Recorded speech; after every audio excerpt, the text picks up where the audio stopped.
В Судаке состоялось судебное заседание над участниками так называемого автопробега 18 мая.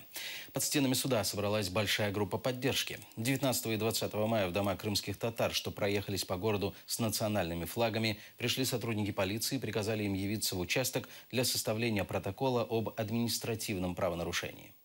После 9 часов ожидания, в общем-то, люди дождались наконец-таки этого заседания. Адвокаты заявили ходатайство о том, чтобы ознакомиться с материалами дела, и в этой связи суд был перенесен на понедельник, ориентировочно на 15:00, чтобы у адвоката была возможность ознакомиться с материалами. Мы пропустили в зал суда только 20 человек, из них 4 ребят, собственно, которым был составлен админпротокол. И в присутствии всех тех, кто пришел поддержать, собственно говоря, вот прошла, скажем так, формальная часть судебного заседания, где были оглашены права ребят, ребята заявили ходатайство о защите и так далее.